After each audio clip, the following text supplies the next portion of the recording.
Olá! Nesse vídeo eu vou falar sobre um padrão MVC, Model View Controller. O princípio básico do MVC é a divisão de aplicações em 3 camadas. A camada View, que é a interação do usuário, View. A camada de manipulação de dados, que a gente chama de Model, é a camada de Controller, que chamamos de Controller. Quais os papéis de cada camada? Quando falamos sobre MVC, cada uma das camadas apresenta geralmente as seguintes responsabilidades. O Model. A responsabilidade do Model é representar o negócio. Também é responsável pelo acesso e manipulação dos dados na sua aplicação. O View é responsável pela interface que será apresentada, mostrando as informações do modelo para o usuário.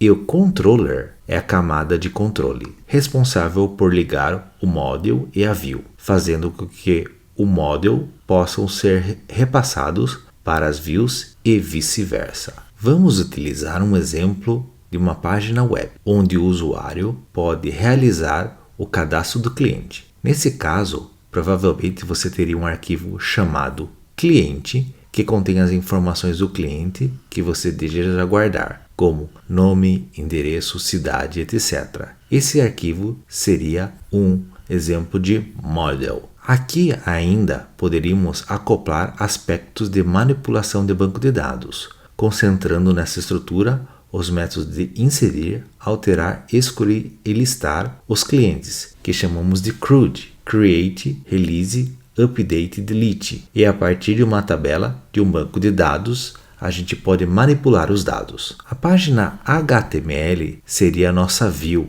que mostraria, por exemplo, a lista de usuários cadastrados ou mesmo o próprio formulário para cadastro de novos usuários. As tecnologias que fazem parte da camada de visualização, geralmente o HTML, o CSS e JavaScript. O Controller faz o meio de campo entre o Model e o View. Ele é necessário porque as estruturas presentes, como o View, não poderiam passar dados diretamente para os modelos, já que isso poderia criar um acoplamento entre as estruturas de apresentação e definição de negócio. É necessária uma estrutura intermediária para fazer essa ligação, e isso é o Controller. É aqui que entra o Controller, que age como uma ponte entre os dois. Você pode ter um arquivo dentro do projeto para fazer o papel do Controller, realizando a ligação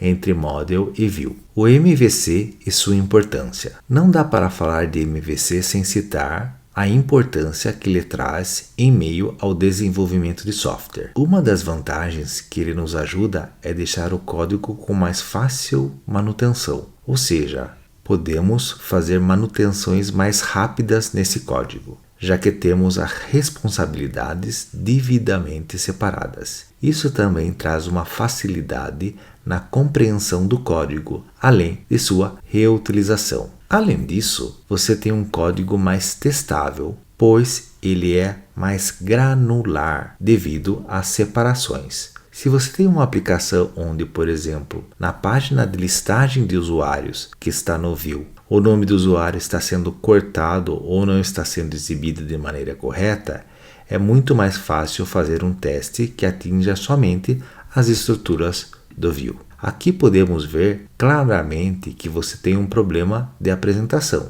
Os models não são responsáveis por aspectos de apresentação, assim como o Controller também não. Veja que é até mais fácil de identificar que o problema está no View. Por isso você consegue corrigir somente o View e testá-la de maneira isolada. Um segundo exemplo seria se você tivesse um problema de validação ou uma informação de um campo que o usuário está preenchendo no View e não está chegando no banco de dados. Não é a View que envia coisas para o banco de dados, assim como também não é o Model que é responsável por esse papel. Aliás, o Model pode até enviar coisas para o banco de dados, mas essas informações são repassadas por outras estruturas anteriores. Então podemos chegar à conclusão que o problema é o controller. Sendo assim, você consegue trabalhar somente no controller, sabendo que as alterações provavelmente não irão impactar na view e nos models. Além disso, você conseguirá realizar testes de uma maneira muito mais rápida e eficiente. Para finalizar, por conta das facilidades que o MVC oferece, ele passou a ser adotado por diversos frameworks. Além disso, o MVC pode ser utilizado em diversos tipos de projeto, se tornando muito popular no desenvolvimento web. Embora você também pode criar uma aplicação MVC para outras plataformas, como desktop ou mobile. Caso você tenha dúvida, você pode utilizar o MVC em qualquer linguagem de programação? A resposta é sim. Isso porque não é um conceito de linguagem de programação, e sim um conceito de arquitetura, ou seja, um padrão de projeto. Você não tem uma linguagem que suporta isso ou não. Basta você seguir os princípios de arquitetura que estão mais focados em separar as responsabilidades das coisas de que na tecnologia em si. É importante que todo desenvolvedor conheça o MVC, pois ele é amplamente utilizado e difundido pelo mercado. Também é interessante conhecer outros padrões de projetos baseados no MVC que são utilizados com frequência no mercado, como o MVVM e o MVP. Se gostou desse vídeo, se inscreva nesse canal e clique em gostei para receber mais vídeos como este. Ative o sininho para receber notificações quando um novo vídeo aparecer no canal. Se inscrever, dar um like e comentar no vídeo é muito importante para eu saber se devo fazer mais vídeos como este. Seu feedback é essencial para eu entender se estamos no caminho certo na construção desses vídeos. Obrigado!